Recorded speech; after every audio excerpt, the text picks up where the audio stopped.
Magandang tanghali po dito sa UK, magandang gabi sa Pilipinas. Saan man pong dako kayo ng mundo naroroon, isa pong mapayapa at magandang araw ang aking ipinahatid sa inyo. Welcome po sa ating Church of God in Christ Jesus na gawain ngayong Sunday. Let me call Sister Mary po for our opening prayer.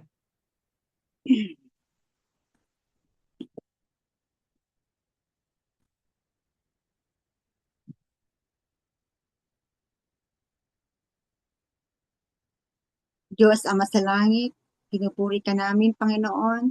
Niluluwalhati ng buong puso, Panginoon.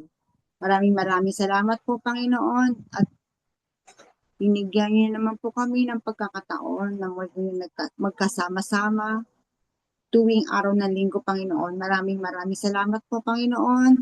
Nawa samahan niyo po kami sa oras na ito dahil alam po namin na kahit two or three gathered in your name, you are in the midst of us. Kaya Panginoon, ipahiwatig niyo, alam niyo po sa amin, Panginoon, ang lahat ng iyong gustong iparating sa amin sa pamamagitan ni Brother Albert na kami ay matuto pa, Panginoon, ng lahat ng iyong mga aral.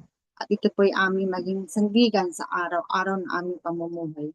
Maraming salamat po, Panginoon, sa mga biyayang pinagkaloob mo sa amin, sa aming kalusugan, kaligtasan, nawa, Panginoon.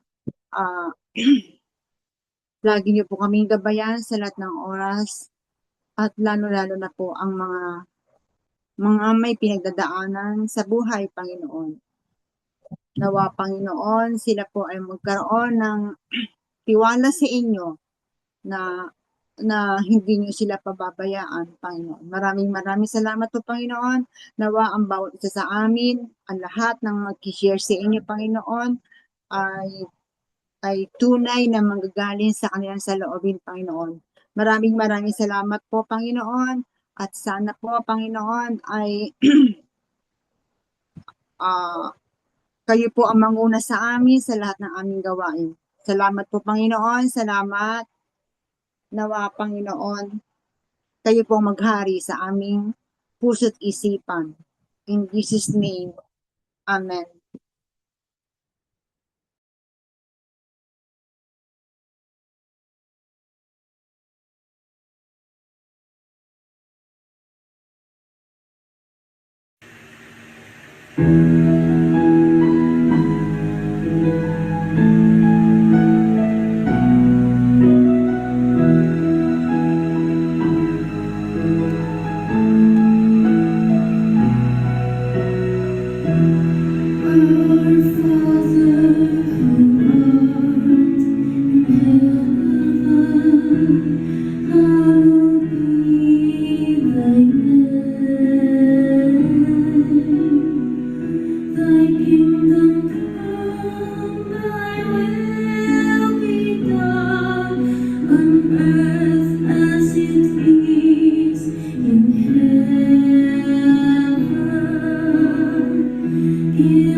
Forgive those who trespass against us. And lead us not into temptation, but deliver us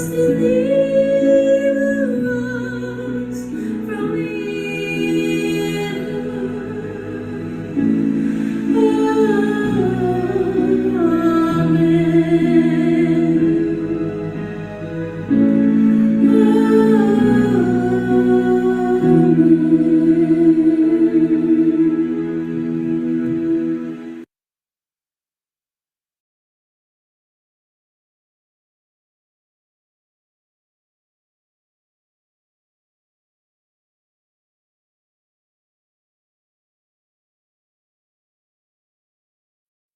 Psalm 1, 1 to 6, the way of the righteous and the wicked. Blessed is the man who walks not in the counsel of the wicked, nor stands in the way of the sinners, nor sits in the seats of the scoffers. But his delight is in the law of the Lord, and his law he meditates day and night. He is like a tree planted by streams of water, that yields its fruits in its season, and its leaf does not wither. In all that he does, he prospers. The wicked are not so, but are like chaff that the wind drives away. Therefore, the wicked will not stand in the judgment, nor sinners in the congregation of the righteous. For the Lord knows the way of the righteous, but the way of the wicked will perish. Brothers and sisters, this is the word of the Lord. Thanks be to God. Ngayon po ay last week ng month, kaya tayo po ay nasa sharing. Let me call Sister Elvie po to start the sharing of Word of God. Magandang araw mga kapatid, magandang gabi sa Pilipinas at magandang buhay sa lahat ng mga nakikinig sa atin. Mga kapatid, ang aking babahagi sa inyo na aking napagmuni-muni ito na ito'y kaakibat sa aking mga naranasan din sa aking buhay, ay ito'y galing sa Santiago chapter 1 verse 12. Pinagpala ang taong nananatiling tapat sa kabila ng mga pagsubok, sapagkat matapos niyang malampasan ang pagsubok, tatanggap siya ng gantimpala ng buhay na ipinangako ng Panginoon sa umiibig sa Kanya. Amen. Ito mga kapatid, ito yung napili ko na may share sa inyo kasi ito naranasan ko ito. Maraming pagsubok na nadaanan ko talaga simula pa lang na maaga akong nakapag-asawa. Marami ng mga pagsubok na nadadaanan, mga pangungutya, mga yung pag mahirap ka sa Pilipinas kasi pag mahirap ka, para lalo kang nilalait, lalo na ang mga kamag-anakan. Nilalait ka, kaya tiniis ko ang lahat na iyon, lahat ng mga naririnig ko na pero iniisip ko pa rin kahit hindi ko pa masyadong kilala ko na ang Panginoon, pero hindi pa siguro sapat ang pagkakakilala ko sa Kanya. Pero naniniwala na ako noon pa man na ang lahat ng mga nangyayari sa buhay ay mga pagsubok lang.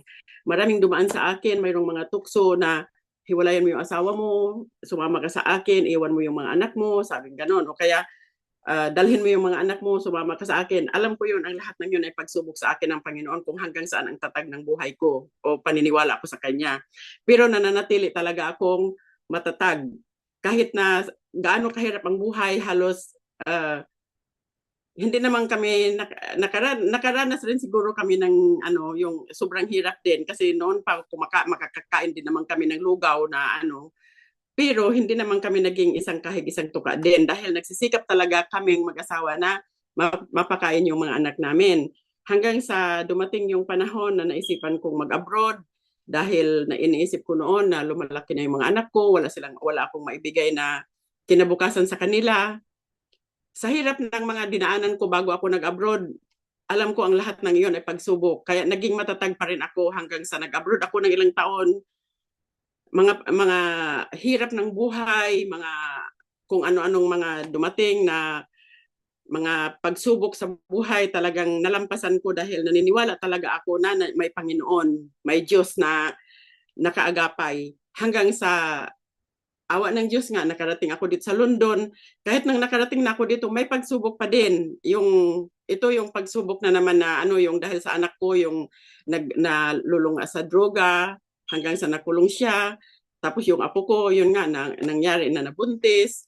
Alam ko lahat ng yun ay mga pagsubok. At saka, yung mga nangyari na yun, bagong mga nangyari na yun, may mga nagsabi sa akin, kaya siguro ganun ang nangyari sa apo mo dahil nag-iba ka na ng paniniwala, yun ang mga sabi na pero hindi pa rin ako naniniwala, naging matatag pa rin ang paniniwala ko na nasa tama ako. Kaya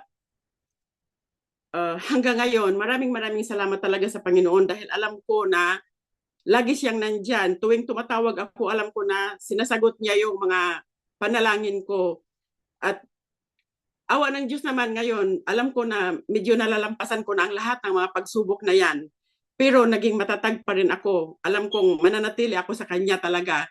Mananatili ako sa lahat ng mga naririnig ko galing kay Brother Albert, sa lahat ng mga nababasa ko, sa lahat ng mga nalalaman ko na kautusan ng Panginoon. Dahil ang pagsubok talaga, dadanas ka talaga ng sobrang hirap. Pero sa bandang huli, magkakaroon ka ng kaginhawaan nga sa buhay at saka mabibigyan ka rin ng Panginoon ng buhay na walang hanggan.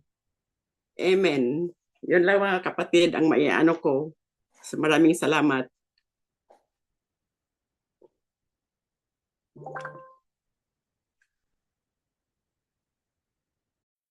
Thank you po, Sister LB. Pwede po nating marinig si Sister Shirley.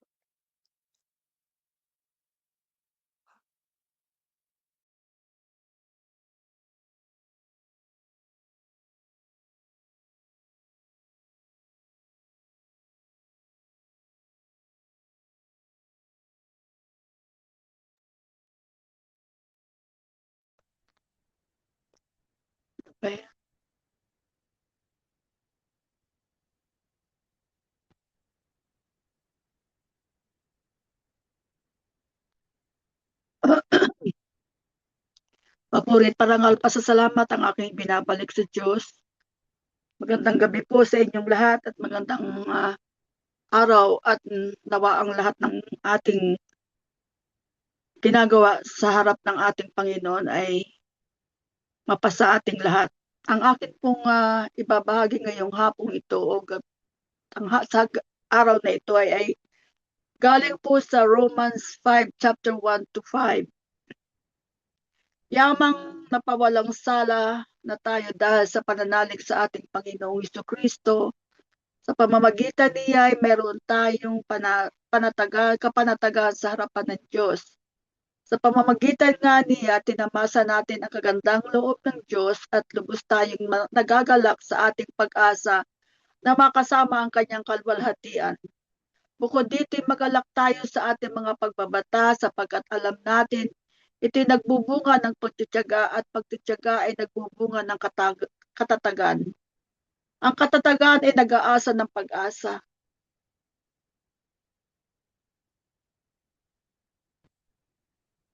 At ang pagtitiyaga ay nagbubunga ng katatagan at ang katatagan ay nagbubunga ng pag-asa. Hindi tayo nabibigo sa ating pag-asa sapagkat ang pag-ibig ng Diyos ay binuhos sa ating mga puso sa pamamagitan ng Espiritu Santo sa ipinagkaloob sa atin.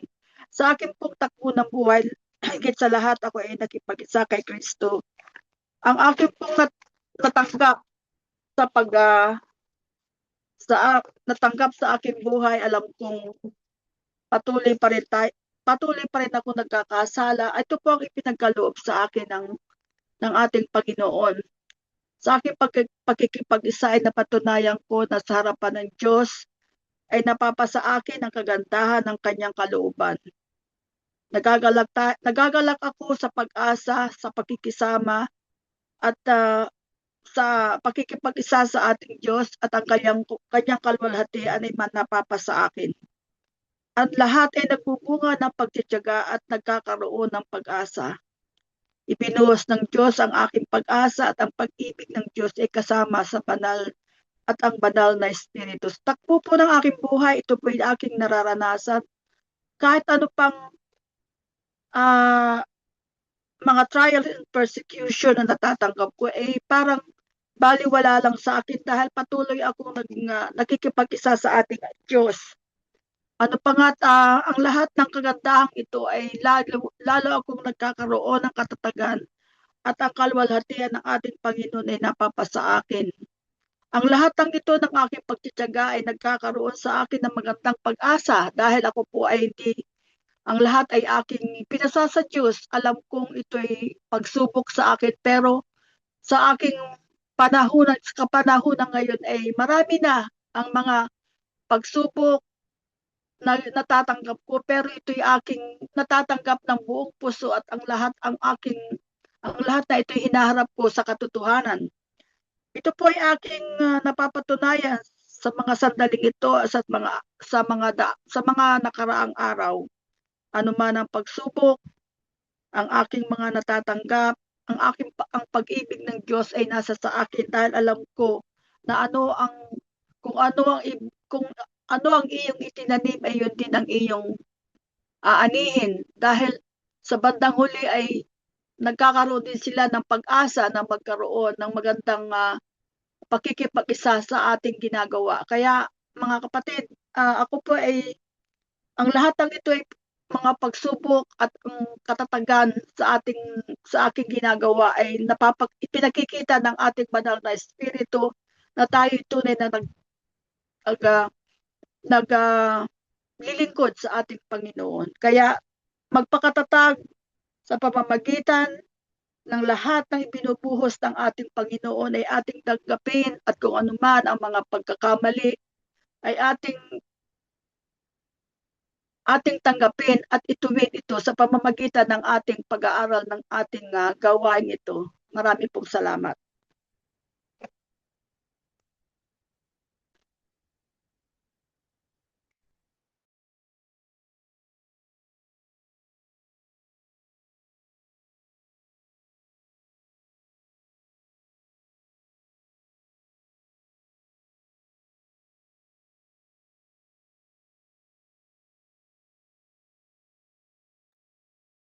Ako na next.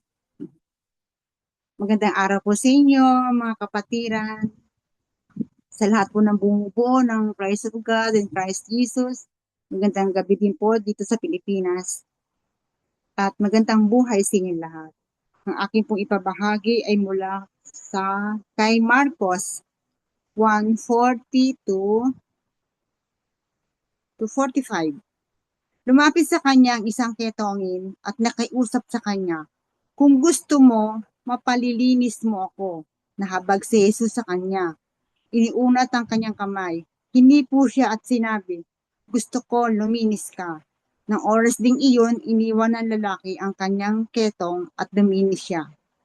Ngunit mahigpit siyang pinagbilinan ni Jesus sa kanyang pag-alis. Sinabi niya, "Mag-ingat ka, huwag mo itong sabihin kanino man, kundi pumunta ka sa pari para masuri ka niya at maialay alang-alang sa pagkalinis sa iyo ang handog na inuutos ni Moises upang magkaroon sila ng patunay."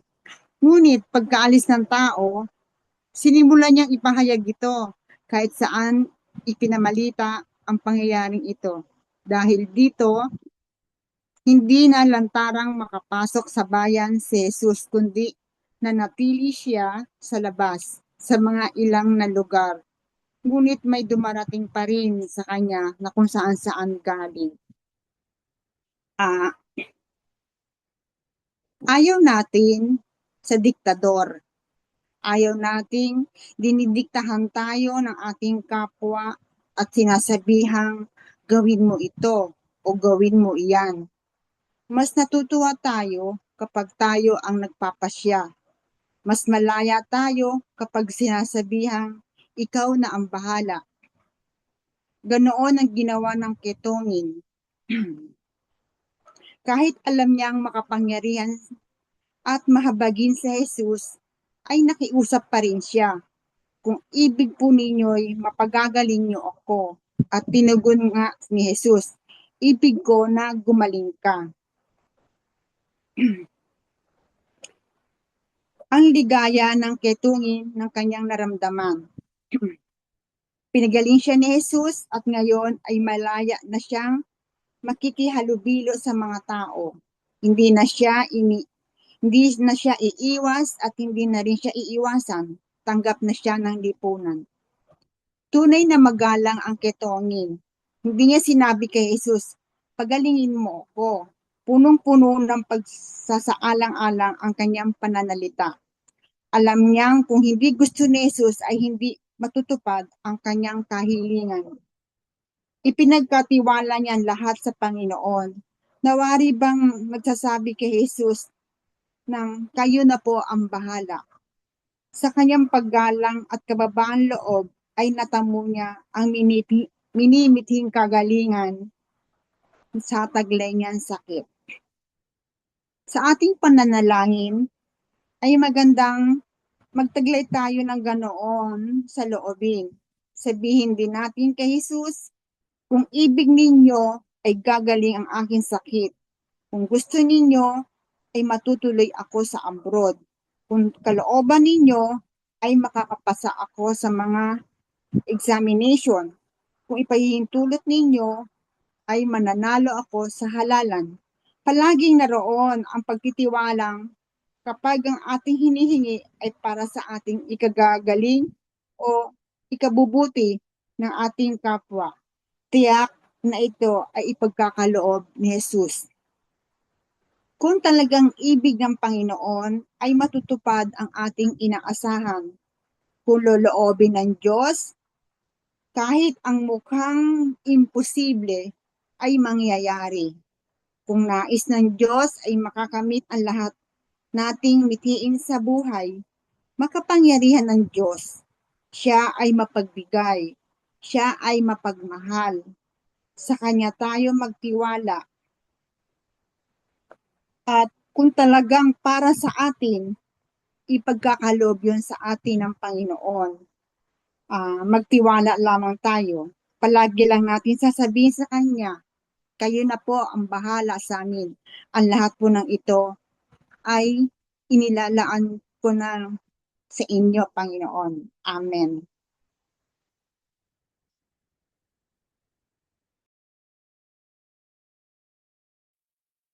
Thank you po, Sister Merly.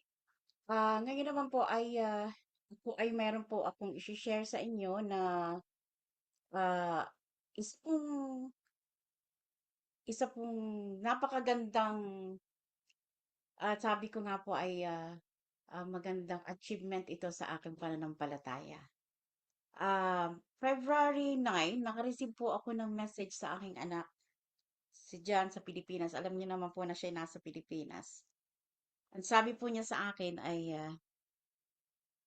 ah, siya po ay 1 year na daw po siyang sober. That was February 9. Sabi niya, isang taon na pala, Tagalog pa ho yun, isang taon pala akong sober, ma'am. Sabi niya sa akin. I remember, doon ko lang po naalala na February 7, umuwi siya ng Pilipinas. February 7, 2024, umuwi siya ng Pilipinas. So, nung mag-message siya sa akin, February 9, 2020, oh no, 2025 siya umuwi, 2026 siya, ngayong, mag-message sa akin ngayong month, na ma'am, just remember na isang year na pala akong sober. So, ibig sabihin po, free na siya sa kanya. Ang body niya, wala na talagang drug sa kanyang katawan. So, sabi ko po sa kanya, I am proud of you. We are proud of you. Kasi, nalampasan niya yon. Imagine niyo po, siya ay 11 years old. Binroom po siya nung ama ng, ng kaibigan niyang mayaman na ang pagda-drugs at pagbebenta ng drugs ay normal, ginagawa ng mga tao.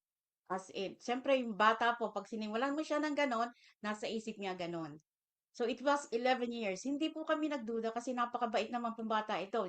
Normally po, yung mga nagda-drugs, yung mga gumagamit, napaka-disrespectful. At saka, yung makikita mo yung changes sa kanyang routine ng pag-aaral, lahat sa kanyang personal. Wala pong pagbabago sa bata niyo, kaya hindi kami nagduda hanggang sa last na lang po na talagang naging worse. So sabi ko sa kanya, how do you feel? Sabi niya sa akin, this is the best decision I ever made in my life. Sabi niya po, na napakasaya ko. I am free, mommy. I'm not hiding from anybody. I can do whatever I want as a human being. So, sabi ko, we're proud of you. Sabi ko, we're proud of you, son. Siya din daw po, napakasaya niya. Ibig sabihin niya, the best decision na ginawa niya sa buhay niya, the best decision na nagpaganda sa kanyang future, which is, it takes long time, 11 years, 11 years, na dinadala po namin na, yung pala'y ganun ang aming anak. 11 years, we've been through a lot. life-threatening, yung kung talagang as in bad, really bad. Kasi napasangkot po siya sa malaking dam. Ika nga po yung talagang worst na. Pero sabi ko nga po sa sarili ko, ah, yung pang parang napakatagal namin pagdarasal, pero ang Diyos talaga po'y may panahon para tugunin ang inyong dasal. Sabi ko po, kailangan lang magdasal, kailangan lang, we have to be prayerful, yung pong pray without ceasing, have faith in God, dire-diretso lang po. Na kahit pa minsan nakakainip na kasi sa halip na ma-resolve, lalo lang lumalala, but dumating din po sa point na that's it. Hindi po namin sinasabi na yung transformation ay talagang perfect. Meron talagang problem kasi po yung anak kong yun, born ho dito, raised, I know, not born ho dito, raised dito, 7 years old pa lang narito siya. So lahat po ng culture dito, yun ang dala niya. The way na nakapag-communicate siya sa mga tao, sa mga pinsan namin, sa mga kapatid ko is different. So nami-misinterpret ho siya. So talagang matinding pakikisama, matinding pagpapaliwanag ang aming ginagawa para lang po siya'y maintindihan ng mga tao. Sabi po doon sa Luke 1:37, for nothing will be impossible with God. Same case po ito na kay Mary na siya ay dalaga pero siya ay nagbuntis. So talagang wala pong imposible sa Panginoon. According naman po kay Matthew 19:26, but Jesus looked at them and said, with man this is impossible, but with God all things are possible. Lahat yata po ng naging problema natin ay may solusyon. Depende po sa Panginoon kung kailan niya ibibigay ang kanilang ito pong solusyon sa ating mga problema. Napakarami pong verses sa Bible na nagpapatunay na walang imposible sa Diyos. Tulad po ng Mark 10:27, isa rin po yan tungkol sa mga uh, with man it is impossible, with God it is possible. For all things are possible with God. Para pong gusto ng Panginoon na malaman ng tao na although tayo may pinagdaraanan, mayroon din na pong katapusan basta tayo maniwala sa Diyos.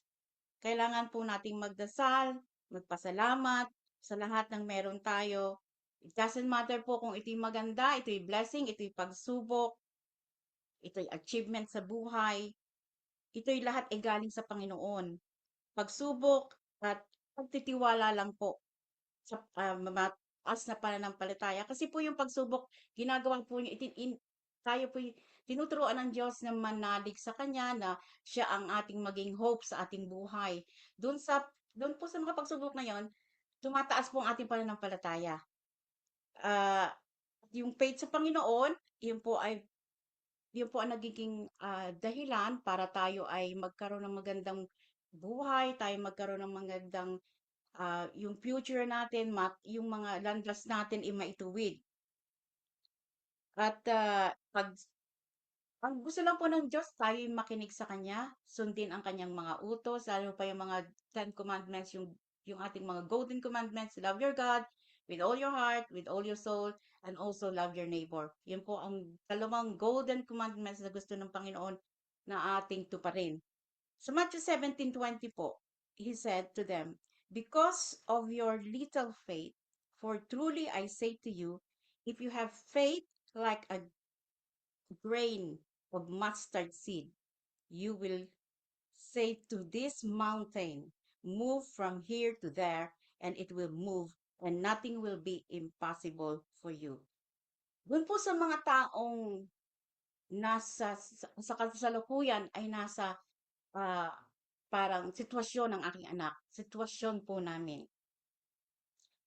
Ang addiction po, whether it is alcohol, drug, gambling, is a disease. Kailangan pong humingi tayo ng tulong. There is help out there. Kailangan pong tayo ay ang samahan natin yung mga taong makakatulong sa atin. Ang samahan natin yung mga taong makakaunawa sa atin. Yung sasamahan tayo para sa ating yung pagipitan, kapayuhan ng tama. Kasi po, ang ang ganito pong addiction ay mahirap kung wala tayong support system. Kaya patuloy po tayong magdasal, patuloy tayong maniwala sa Panginoon. Kasi po yung, sabi nga po, yung little faith mo, yun po, ang napakalaki ng tulong sa Panginoon upang ma, ating pong malaman na meron tayong Diyos na tutulong sa atin. Be prayerful, pray without ceasing, and follow His commandments. Kasi po, you will overcome everything. If it's impossible to man, it's not possible. It is very possible to our Father God. Yun lang po ang aking masasabi at walang hanggang pasasalamat po ang aking binibigay sa Panginoon sa pagtupad dito sa napakatindi naming panalangin sa Kanya. May the glory of God always be with Him forever. Thanks everyone. At ngayon po, I think we are finished po sa ating sharing. Let me call Brother Albert po for this week Word of God.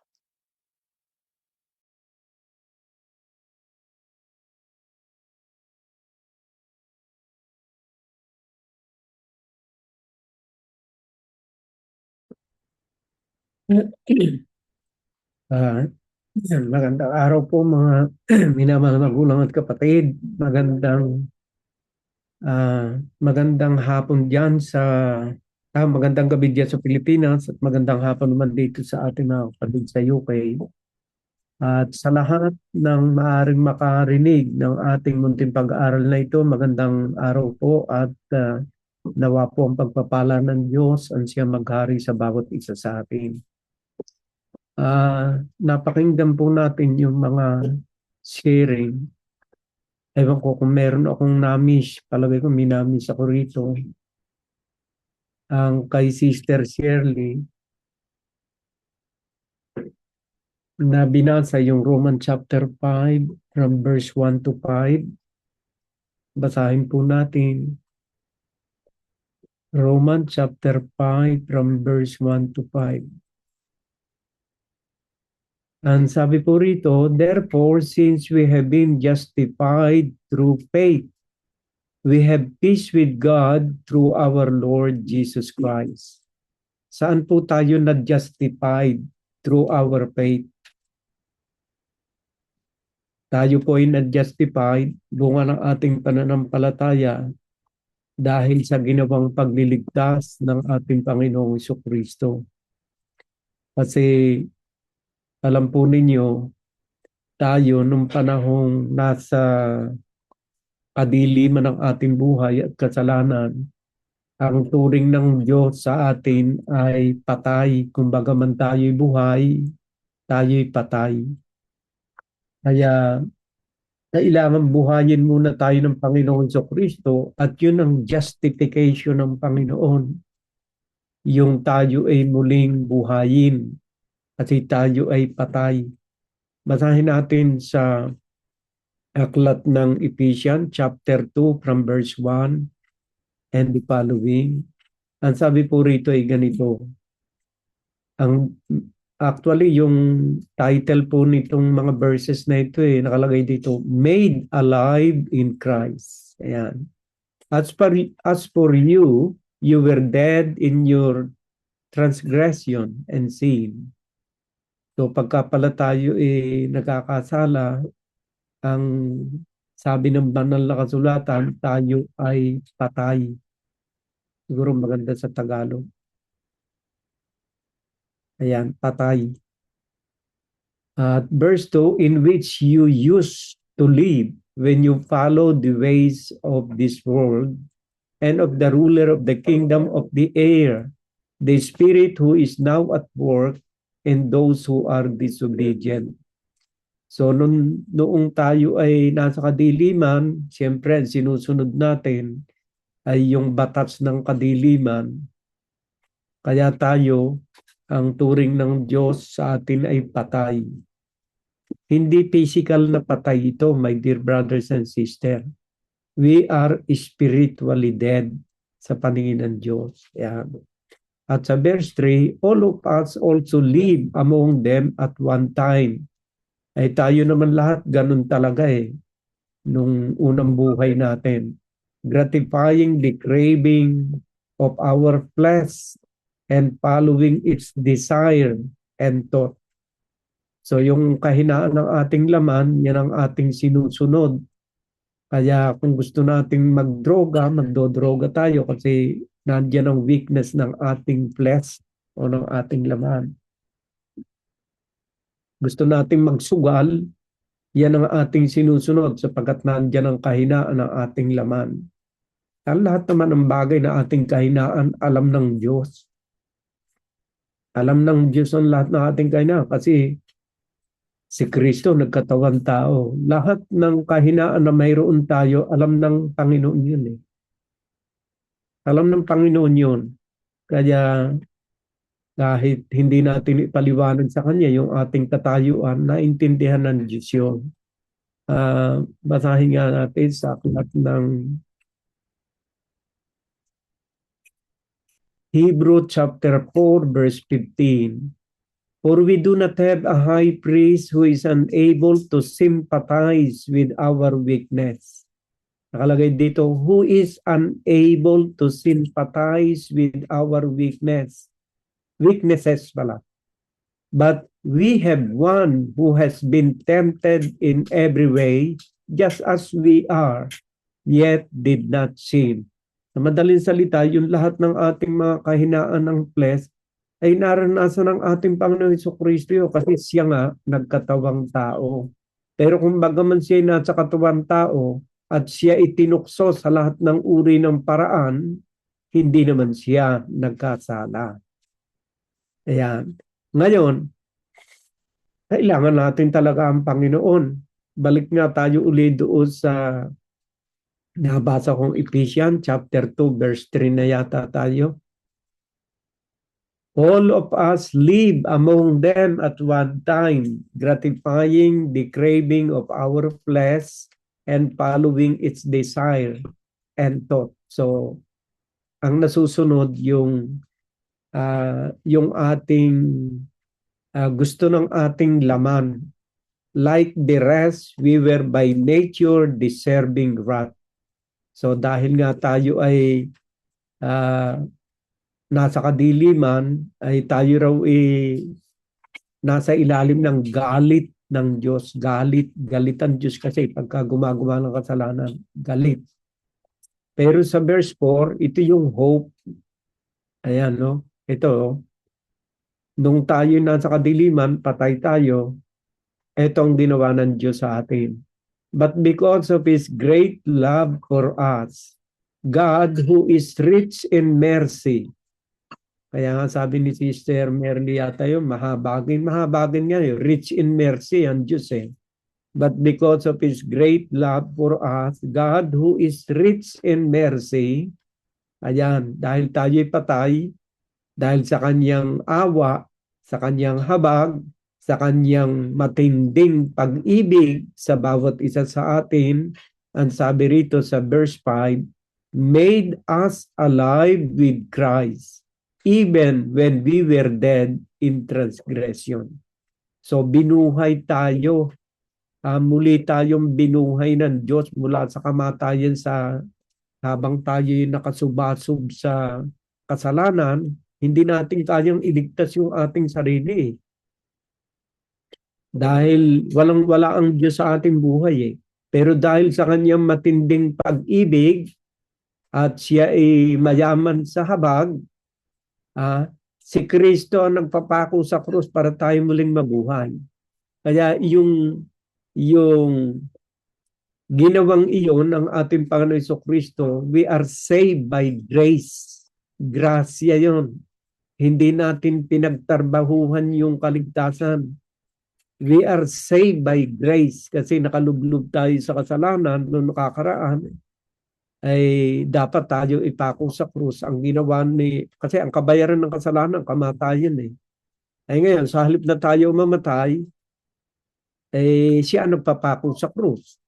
Kaya tayo ay na-save ng grasya. Yun po ang saving grace from God na ginawa ng ating Panginoon Jesucristo. Yun dapat sana na tayo ang gumawa, pero hindi naman natin magagawa nga dahil tayo nakasubasob sa kasalanan at wala tayong kapangyarihang mailigtas ang ating sarili, ay binayaran ni Jesus yun. At yun ang saving grace. Kaya tayo'y ginawa uli niyang buhay. Ayan, but because of His great love for us, napakalaking pag-ibig sa atin ng Diyos, who is rich in mercy, napakayaman sa habag, awa, made us alive, muli tayong binuhay, with Christ even when we were dead in transgression. Ayun na nga, yun ang, it is by grace you have been saved. Yun nga po yung grasya. Hindi natin iniligtas yung ating sarili by our own. God, Jesus did it for our sake. Basahin nga natin doon sa 2 Corinthians chapter 5 verse 21. God made him who had no sin to be sin for us, so that in him we might become the righteousness of God. So si Jesus, God made him who had no sin. Ginawa siyang may kasalanan kahit hindi siya nagkasala kailanman para sa atin upang tayo'y madala niya sa katuwiran ng Diyos. So that is the saving grace from God. Na tayo, nung nakakaraan sa ating buhay, ay iniligtas ng ating pananampalataya sa Panginoon Jesucristo. Wala tayong ginawang anumang pagbabago, pero iniligtas tayo. Ayun. Ngayon, ay ituloy pa nga natin yung Ephesians chapter 2. Ephesians chapter 2, verse 4 na siguro. Ito pala. But because of His great mercy for us, God who is rich in mercy, made us alive with Christ even when we were dead in transgression. It is by grace you have been saved. Ayan. And God raises us up with Christ and seated us with Him in the heavenly realms in Christ Jesus. Ayan. So yung first step na ginawa pala ng ating Panginoon Jesucristo, we are saved by grace. Kasi hindi natin kaya iligtas ang ating sarili, nakasubasog tayo sa kasalanan, ay binigyan tayo ng isang napakalaking pag-asa. At yun yung buhay. Muli tayong binuhay. Ayan, binuhay tayo. Ngayon, ngayong tayo nabuhay na at tayo pinalaya na sa kasalanan, ay ano ang dapat natin gawin? Doon sa 6:22 ng Roma, ang sabi rito ay ganito, but now that you have been set free from sin. Kasi nga po, nasave tayo by grace. Pinalaya tayo sa kasalanan. Sa halip na tayo ang magbayad, binayaran na ni Jesus. Na kumbaga man hindi siya nagkasala, itinuring siya ng Diyos na makasalanan para sa atin. So during the time of the suffering of our Lord Jesus Christ, He is in our place. Siya pala ay nasa ating katayuan ng mga panahon yon. Dahil hindi nga siya nagkasala kahit may katiting. Ayon sa Hebrew chapter 4 verse 15. Pero inari siya makasalanan dahil sa atin. Yun ang saving grace. Now, ngayon, doon sa 6:22 nga, binasa ko na sa inyo, but now that you have been set free from sin. Ngayong pinalaya ka na by grace, dati kang patay, ngayon buhay ka na. And have become slave of God. Ngayon na may ikaw yung napaalipin na sa Diyos. Dati sa kadiliman ka napapaalipin by the craving of your flesh, by the craving of the flesh. Dati alipin tayo ng kadiliman. Yan. And have become slave of God. Bakit tayo naging slave of God?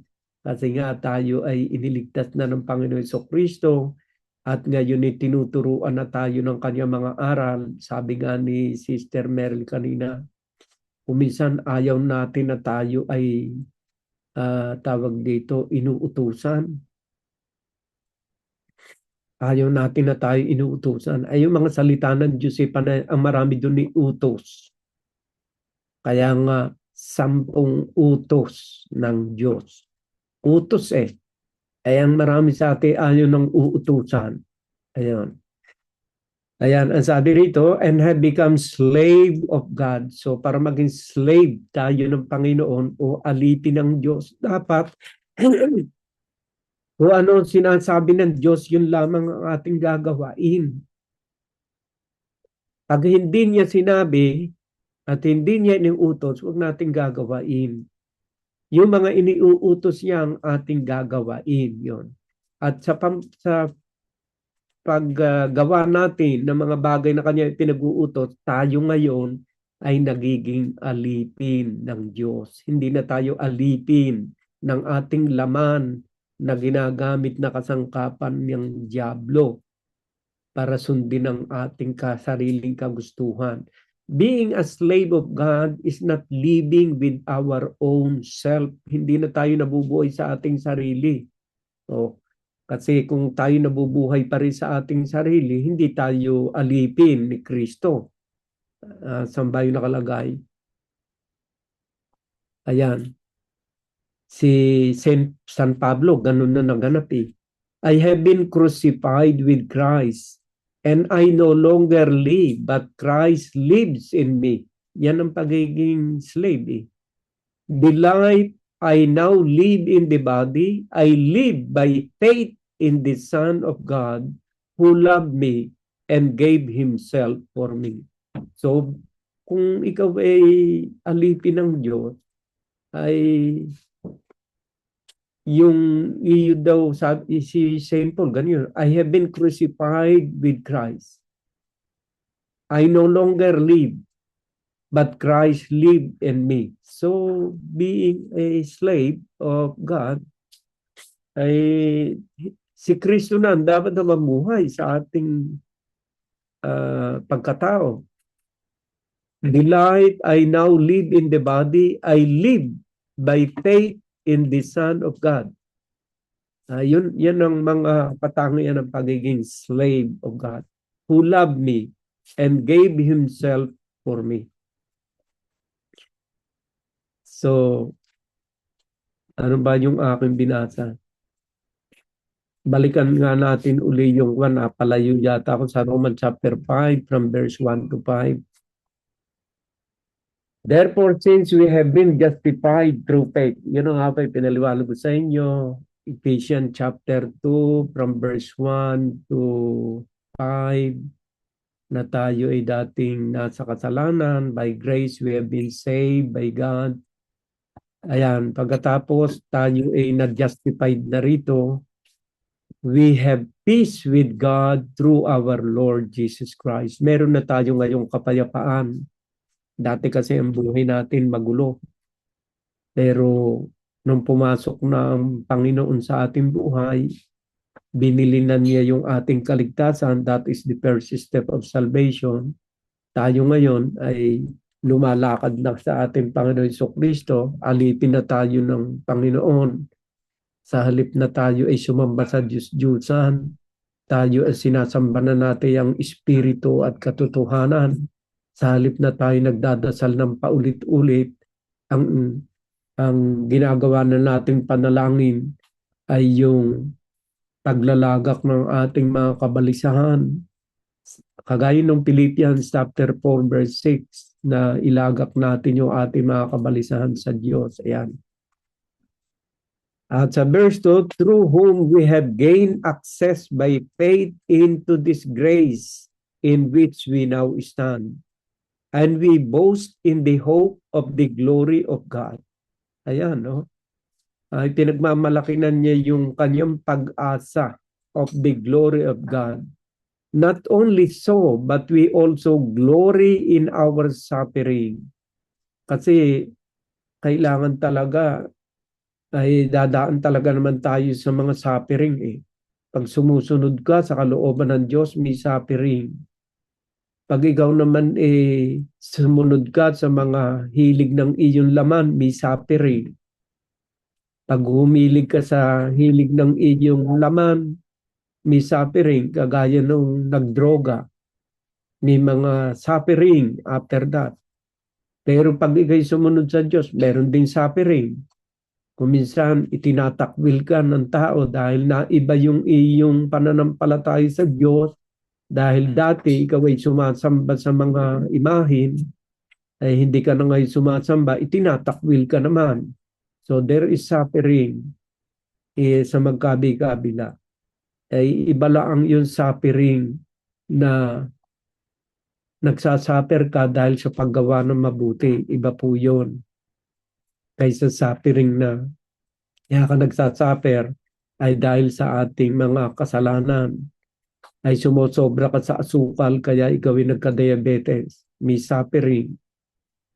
Maraming mga bagay na nagsasuffer tayo dahil sa ating maling tawag dito, way of life. Ayan, perseverance. Ayan, ang sabi rito, not only so, but we also glory in our suffering. Pagka-Kristiyano ka, talagang glory ang suffering. Basahin natin yung James chapter 1. Ayan. Ang sabi rito sa James chapter 1 verse 2, consider it pure joy, my brothers and sisters, whenever you face trials of many kind, because you know that the testing of your faith produces perseverance. Let perseverance finish its work so that you may be mature and complete, not lacking anything. So yung palang tawag dito, yung mga trials na yan, yung mga suffering na yan, ay gumagawa ng mabuti sa ating pagkatao. Kasi sa pamamagitan yan, ito ay lumilikha ng perseverance, ng pagtitiis. At yung iyong pagtitiis, may halaga yon dahil nagtitiis ka dahil sa iyong pananampalataya sa Diyos. Nagtitiis ka na ikaw ay huwag mangalunya. Nagtitiis ka na huwag kang magsugal. Nagtitiis ka na huwag kang gumamit ng droga. Nagtitiis ka na huwag kang manigarilyo. Nagtitiis ka na huwag kang magmumura araw-araw. Maraming pagtitiis sa pagsunod sa kalooban ng Diyos. Pero yung pagtitiis na yan, maganda yan. Yan ang pagtitiis na may halaga sa Diyos. So ayan, my dear brothers and sisters, let perseverance finish its work so that you may be mature and complete, not lacking anything. So pagka yung pagtitiis mong yan ay pinanindigan mo, ay you will become mature and complete, not lacking anything. Kapag kayong ikaw pala pinagtibayan mo sa iyong sarili na magtiis ka, huwag ka lamang magkasala. Ikaw pala, yan pala isang way of maturity. Pagka pala ikaw kaya pala may sinasabi yung iba, sabi, ako anya mature na sa pananampalataya. Saan ko ba narinig yung mga matured na raw sila? Yung matured pala rito, pananampalataya, yung mahaba ang pagtitiis. Mahaba ang pagtitiis. Kabi-kabila ang mga tukso sa iyong buhay, pero nagtitiis ka na sundin ang kalooban ng Diyos at huwag magkasala. Yan ang pagiging matured sa ating pananampalataya sa Diyos. Hindi yung sinasabi na iba matagal na silang umaattend. Ang pagiging mature ay yung, ano ba ang sinasabi ng iba na pagka yun sa pananampalataya? Ako anya ikwan. Ano, Randy, yung sinasabi ni Sister Ninta noon? Ako anya ikwan na? Ha? Mature. Hindi. Malago.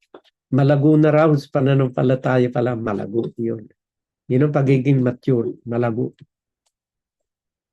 Because you know that the testing of your faith produces perseverance. And let perseverance finish its work that you may be mature and complete, not lacking anything. So pag ikaw pala ay naging matatag, ay matured ka. Malago na ang pananampalataya mo, kapatid. Malago. Ayan.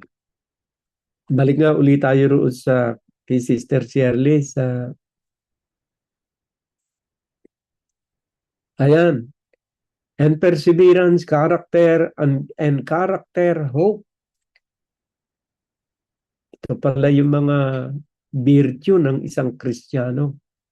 Kailangan dumaan ka sa suffering. Bakit may suffering? Kagaya ng sinabi ko, nagsasuffer ka dahil mas pinili mong sumunod sa kalooban ng Diyos kaysa sumunod sa mga tukso na nakapaligid sa iyo. May suffering yun. Talagang meron kang pagtitiis doong pagdadaanan. Because we know that suffering produces perseverance, yung pagtitiis. And perseverance, character. Magiging character mo na yun. Matatag ka na, malago ka na. And character, hope. Ayan. And hope does not put us to shame because God's love has been poured out into our heart through the Holy Spirit who has been given to us. And hope does not put us to shame. Ayan. Kaya ano ba yung ating dapat na asahan? Ano ba yung pag-asa na dapat bago dumating yung bagong ma-develop itong pag-asang ito, yung ating character, yung ating perseverance, yung ating long suffering ay naandyan para maabot natin yung pag-asang ito. Ano ba itong pag-asa na sinasabi? And hope does not put us to shame. Basahin nga natin sa aklat ng Titus kung ano yung pag-asang ito. Titus chapter 1 verse 2. In the hope of eternal life, which God who does not lie promised before the beginning of time. So ito palang pag-asang ito na ating pinagtiisan. Yung ating tawag dito, pinagtiisan natin yung lahat dahil dito sa pag-asang ito. Ito pala yung pag-asang in the hope of eternal life. Ayan, yung buhay na walang hanggan pala yun. Ayun.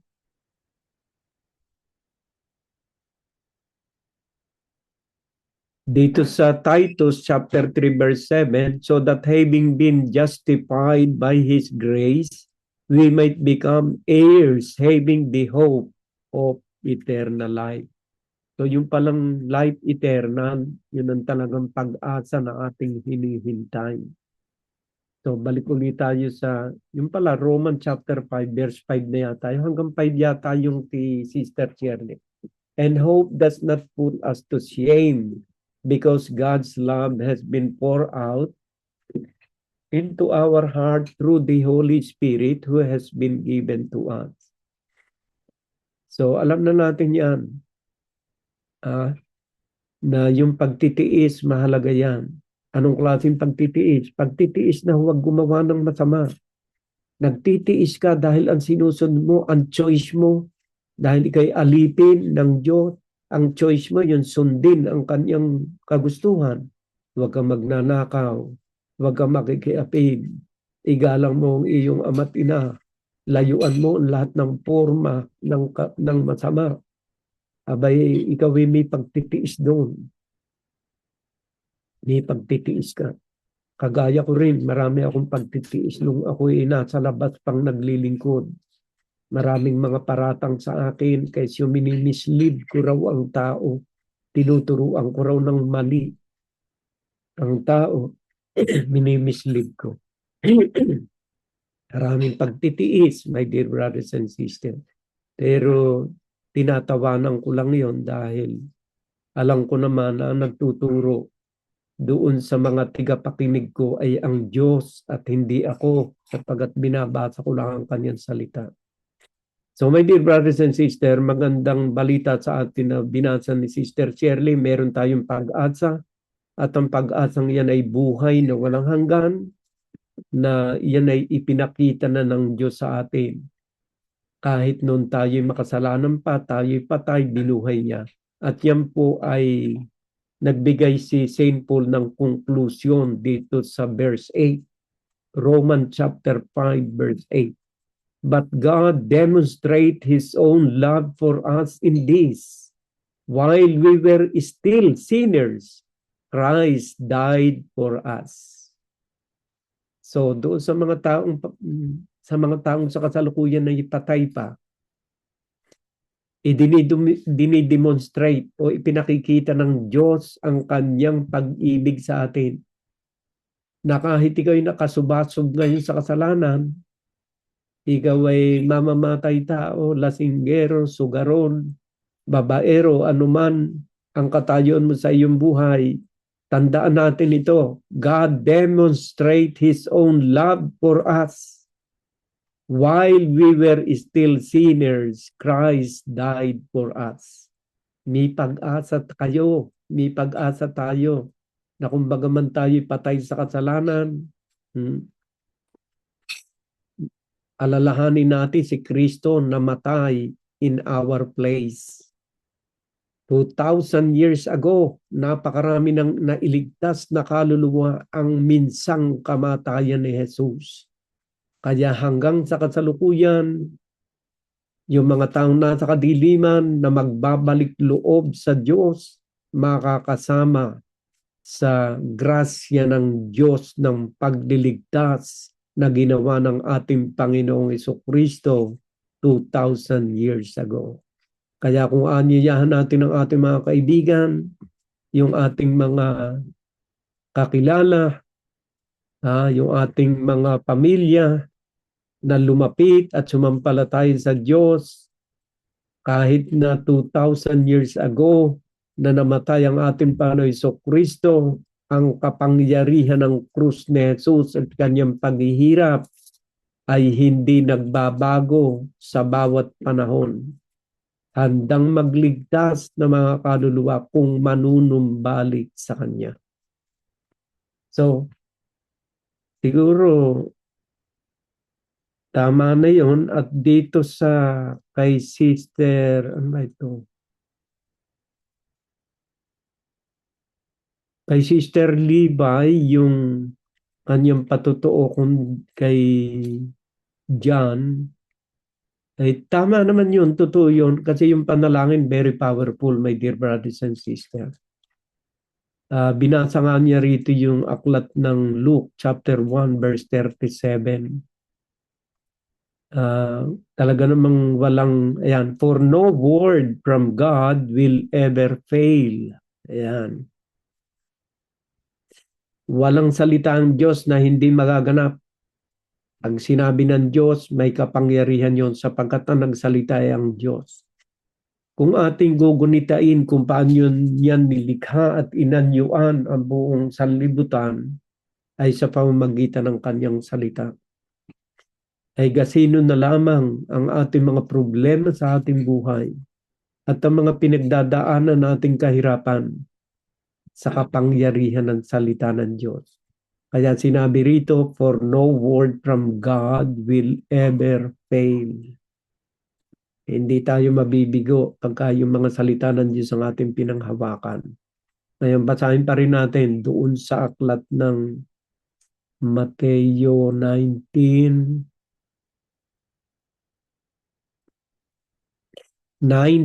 verse 26.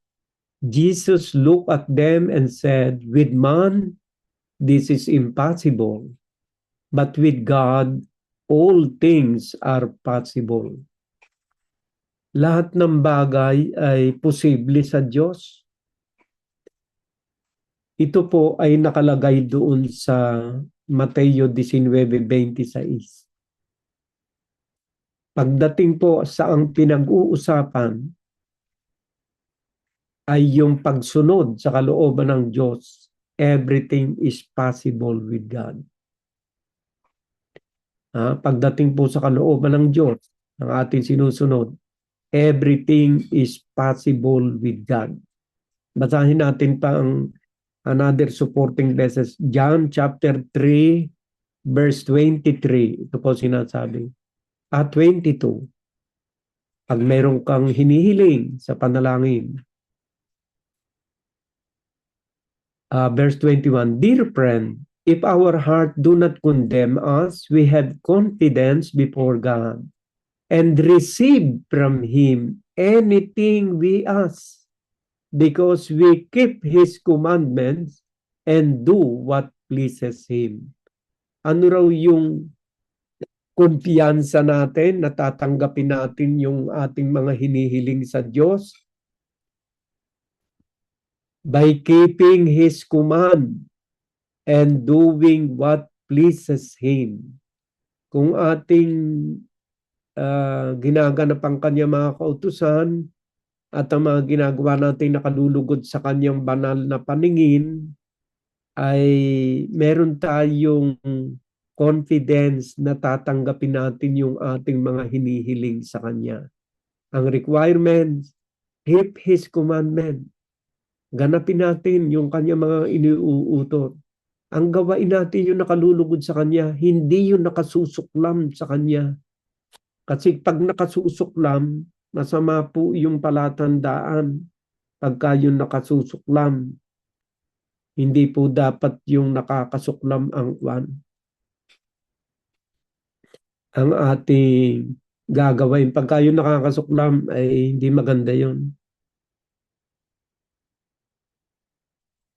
Yung pagsamba sa Diyos-Diyosan, nakakasuklam sa Diyos yun kaya hindi yun nakakalugod sa Diyos.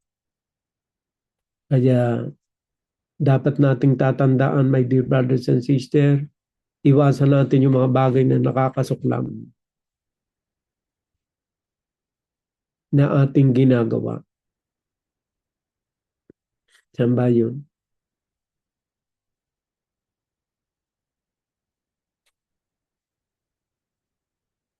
Na hindi ko na makita yung aking hinahanap. So yan, mga minamahal magulang at kapatid.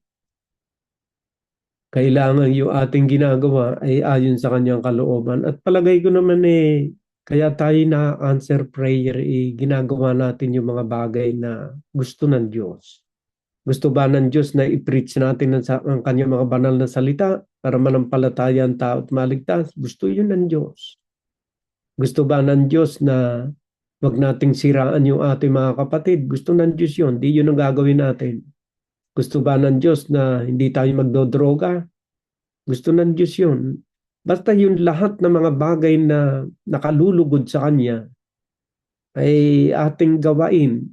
Gusto ba ng Diyos yun tayo mag-charity? Gusto nga ng Diyos yun tayo nakakatulong sa ating kapwa. Mga palatandaan na pag tayo'y humiling, pagkakaloob ng Diyos sa atin. Basta bawat pagsunod, kagaya noong Miketong, sabi nga ni Sister Merly ay hindi niya inuutusan ng Panginoon. Kung ano ang gusto ng Diyos na mangyari, yun ang kanyang sinusunod. At naganap yung himala sa kanyang buhay. In the same way, in ourselves, sa ating sarili, ganun din. Pabayaan natin ang kagustuhan ng Diyos ang maganap sa ating buhay. At anumang ating hihilingin, ipagkakaloob niya sa atin. Ganun ang kwan. Siyempre, kung ang ginagawa natin ay mabuti, ay hindi naman tayo gagantihan. Sapagkat kung ano yung ating inihasik, sabi nga ni Sister Shirley, kung ano yung inihasik mo, siya mong aanihin. Ayan. Galatians 6:7, do not be deceived. God cannot be mocked. A man reap what he sows. Whoever sows to please their flesh, from the flesh will reap destruction. Whoever sows to please the Spirit, from the Spirit will reap eternal life. Oh. Let us not become weary in doing good, for at the proper time we will reap a harvest if we do not give up. So, gumawa ka ng masama, meron kang aanihin sa impyerno. Gumawa ka ng mabuti, may aanihin ka, eternal life. Kaya ang hamon dito, let us not become weary in doing good. Ay ano ba yung good na sinasabi rito? Yung good mo na iniisip, hindi yon. Yung good ay yung kautusan ng Diyos na sinasabi sa iyo. Pag yan ang iyong ginawa at hindi ka pinanghihinaan ng loob na gawain ng mabuti, ang sabi rito, for at the proper time, we will reap a harvest if we do not give up. So kung minsan merong mga katwiran tayo na nakakaasawa ng gumawa ng mabuti, lagi na lang akong tulong ng tulong sa Pilipinas, wala namang bumabalik sa akin. Nakakasawa na. Pero ang sabi rito, let us not become weary in doing good. For at the proper time, we will reap a harvest if we do not give up. Ay ano ba yung i-harvest mo? Ang gusto mo yata ay pag tumulong ka, ang i-harvest mo ay million-million din ang babalik sa iyo. Ang ating i-harvest ay eternal life, my dear brothers and sisters. Therefore, as we have opportunity, let us do good to all people, especially to those who belong to the family of believers. Ayan, tinulungan mo pala naman kapatid mo na belong to the family of believers, ay okay lang yun.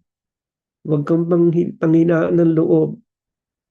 Nagpapautang ka kay Yahweh, babayaran ka niya. Walang pagsala yun. Ang lahat ng ginawa nating mabuti may kabayaran. Hindi naman siya kagaya ng tao na makakalimutin. Hebrew chapter 6 verse 10. Ayan.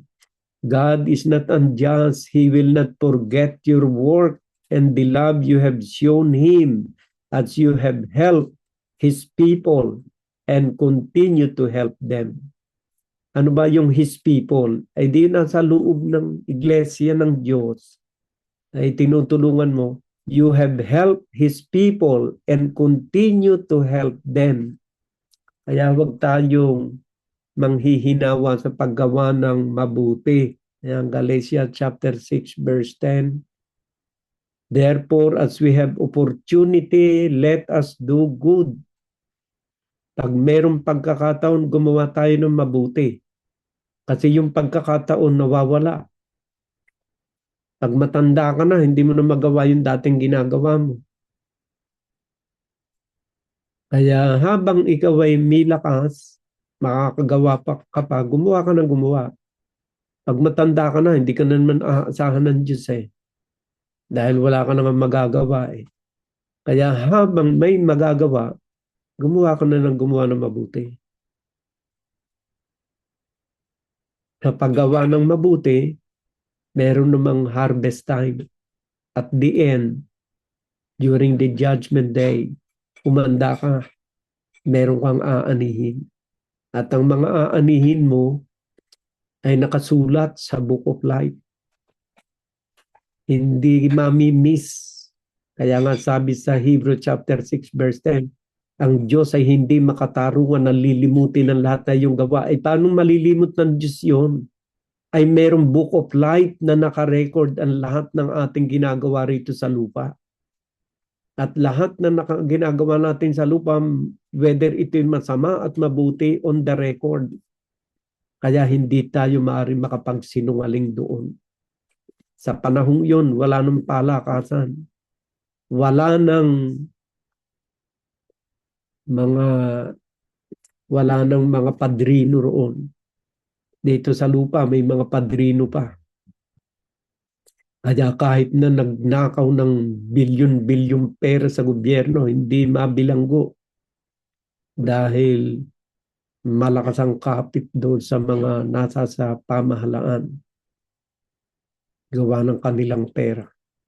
So habang may pagkakataon, ito yung sinasabi niya sa mga anak ng Diyos, habang may pagkakataon, gumawa tayo ng mabuti. To all people, sa lahat ng tao, pero especially to those who belong to the family of believers. So huwag niyo kalilimutan ang paggawa ng mabuti sa ating pamilya ng mananampalataya sa Diyos. Ha? Kaya ngayon, after ng gawain ito, magpapasa tayo ng pera kay Sister Libay kasi meron tayong charity. Ay may pagkakataon pa naman tayong magpasa. Huwag nating imimiss yung oportunidad na yun. Kasi baka maipadala na niya sa Pilipinas sa kanyang tutulungan, hindi nakasali yun sa atin. Na-miss natin. Kaya after ng gawain, magpapadala tayo ng ating makakayanan para itulong doon sa tutulungan ni Sister Libay sa Pilipinas para tayong nag-iimpok ng kayamanan sa langit. Nasa takdang panahon, nakarecord yan. Anong date ngayon?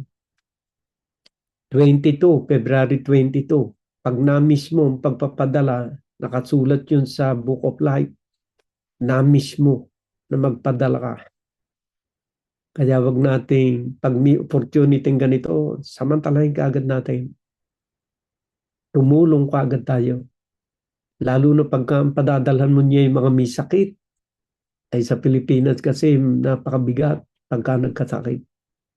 Kaya pagka meron akong kamag-anak na may sakit, doon ako na binibigay eh. Kasi alam ko yung hirap. Nakikita natin ang hirap ng ating mga kababayan sa Pilipinas.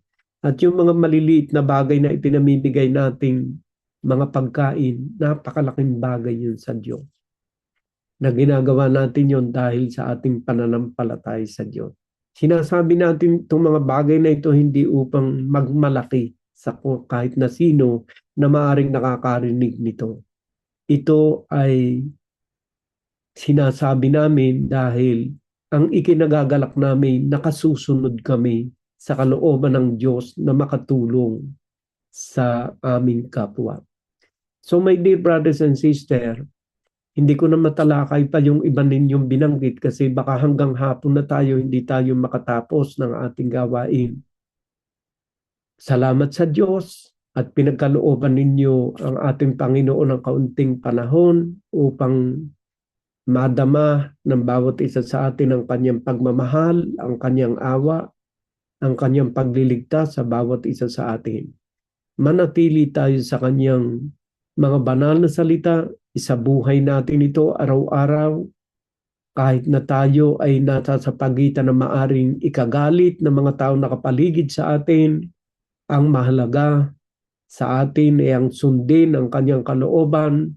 Kung tayo may nagdaranas ng mga suffering at paghihirap dahil sa hindi nakakaunawa mga tao nakapaligid sa atin, ang mahalaga, nauunawaan natin sila at tayo'y nagtitiis na kasama natin ang ating Panginoon Jesucristo upang masunod ang kanyang banal na kalooban sa ating buhay.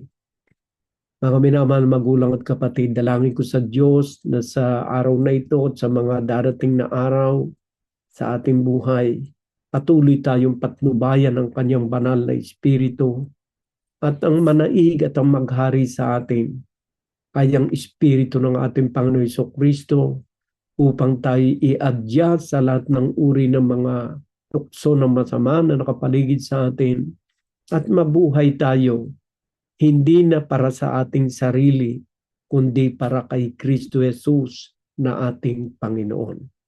Amen.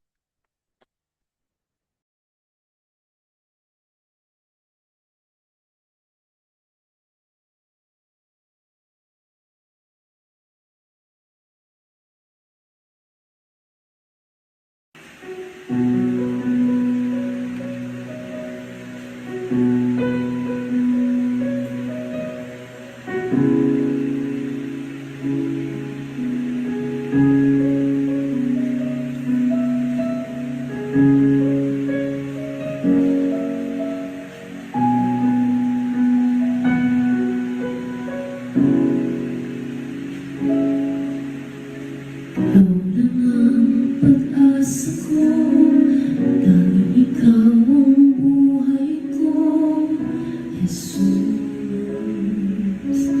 Kahit ako'y nangangamba, basta't ikaw ang kasama, panatag na.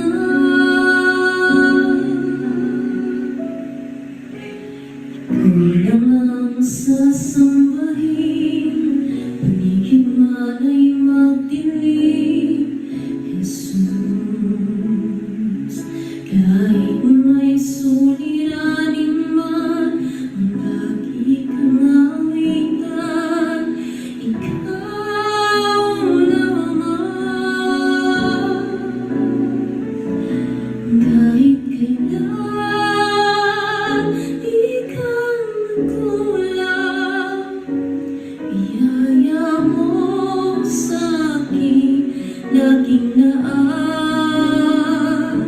Pag-ibig mo sa'kin walang hanggan, inibig mo ko noon pa man.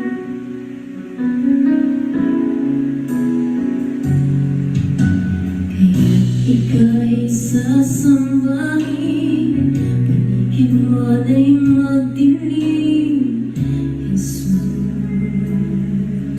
Kahit may suliranin man, lagi kang naawitan, ikaw lamang. Kahit kailan di ka nagkulang, biyaya mo sa'kin laging daan. Pag-ibig mo sa'kin walang hanggan, inibig mo ko noon pa man.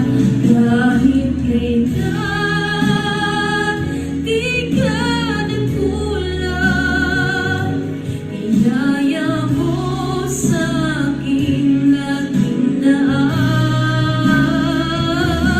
Pag-ibig mo sa'kin walang hanggan, inibig mo ko noon pa man.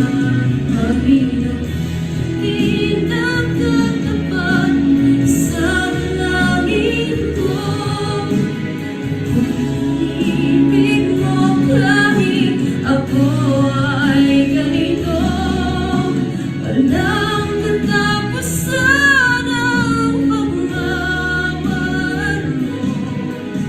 Walang pinipili ang puso mo.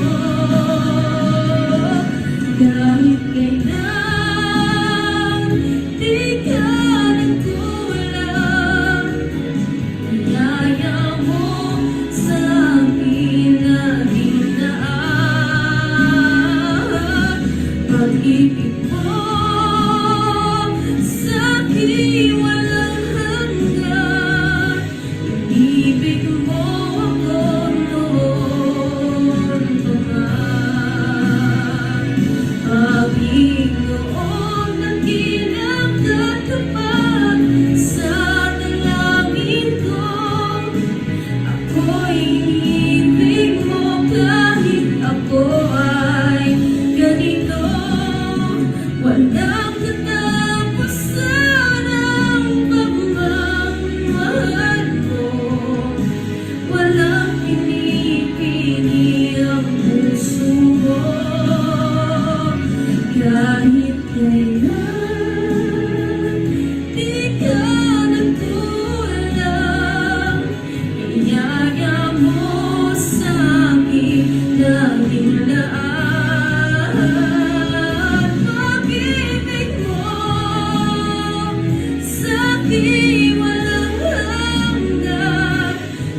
Inibig mo ako noon pa man.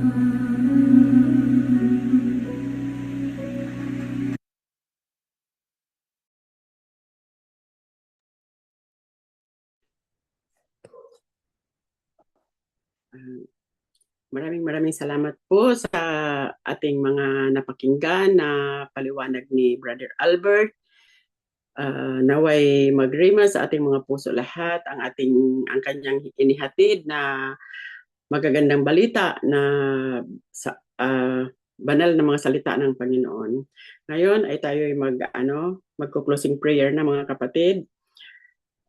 Maraming salamat Panginoon sa araw na ito na kami na naman po Panginoon ay muling nagkasama-samang magkakapatid upang makinig po ng inyong mga banal na salita Panginoon. Maraming salamat po Panginoon sa inyong paggabay sa amin Lord sa buong isang linggo Panginoon, sa inyong pagtawag na naman sa amin Panginoon dito sa aming gawain sa Church of God in Christ Jesus Panginoon, at naway kami lumago Panginoon katulad ng iyong utos Panginoon na humayo kami at magpadami Panginoon, at naway balang araw Panginoon ay lumago kami lahat Panginoon, marami kaming mapabahagian ng inyong mga banal na salita Lord. Itinataas ko po sa inyo Panginoon itong aming gawain Lord, naway magtuloy-tuloy ang aming charity, ang aming night of prayer night Panginoon, naway lagi niyo po kaming gabayan at lagi niyo pong ipaalala sa amin Panginoon, lagi niyo po kaming tawagin Lord upang kami po ay magawa po namin ang aming tungkulin Panginoon. At nagpapasalamat din po ako Panginoon sa lahat ng mga biyaya na aming natatanggap sa araw-araw Lord, na sa inyong tulong Panginoon. Nagpapasalamat din po ako Panginoon sa lahat ng sa bigay ninyo sa amin Panginoon ng magandang kalusugan, sa paglayo niyo sa amin sa mga kapahamakan Panginoon. Maraming salamat po Panginoon. Itinataas ko po sa inyo Panginoon ang aming mga pamilya sa Pilipinas Panginoon. Naway lagi niyo po silang gabayan at proteksyonan Panginoon. Ilayo niyo po sila sa mga kapahamakan Lord, sa lahat ng kahit na anumang mga karamdaman Panginoon.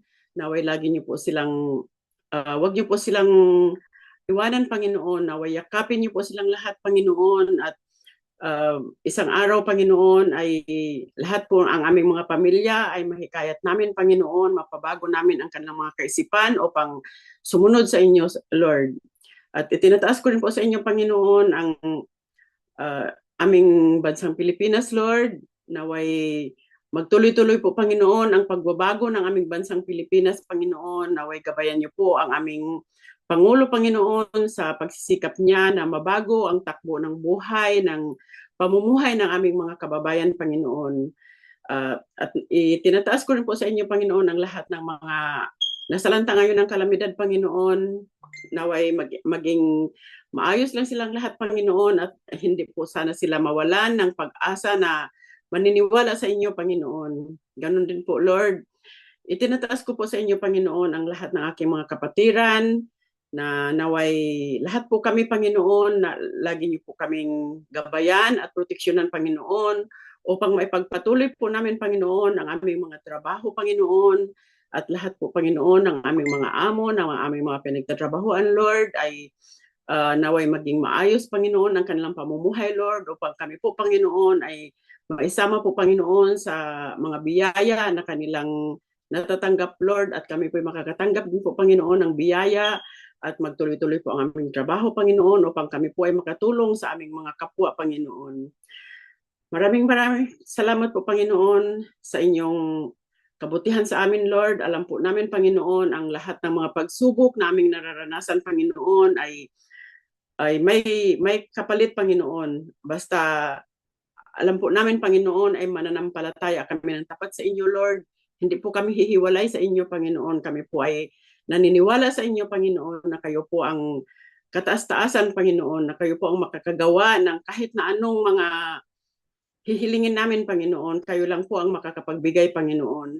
Ipinapangako rin po namin Panginoon na naway ang lahat ng aming napakinggan ay isa puso namin Panginoon at isa buhay namin Panginoon, upang magtuloy-tuloy po Panginoon ang aming pananampalatayang tapat Panginoon, at naway aming maipamahagi, Panginoon, sa aming pamilya, sa lahat ng mga kaibigan namin, Panginoon, sa lahat ng mga mga tao, Panginoon, kahit hindi po namin kakilala, basta may pagkakataon, Panginoon, na gusto nilang makinig sa paliwanag, Panginoon, upang mahikayat namin sila na makinig ng inyong mga banal na salita, Panginoon. Naway samahan niyo po kami, Panginoon, lagi, Panginoon, sa aming paglalakbay, sa aming mga ibabahagi, Panginoon, at naway maunawaan na po, Panginoon, ng mga tao na aming pamamahagian, Panginoon, ng inyong mga banal na salita, Lord.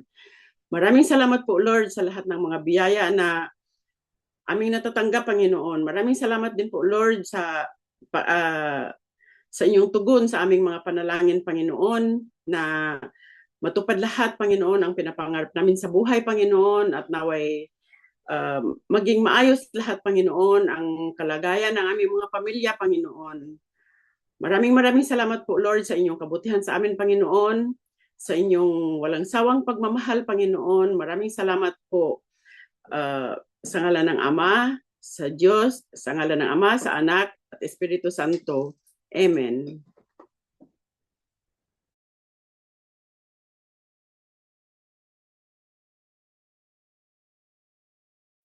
Salamat po sa inyong lahat. Hanggang sa isang linggo po. Have a blessed week ahead.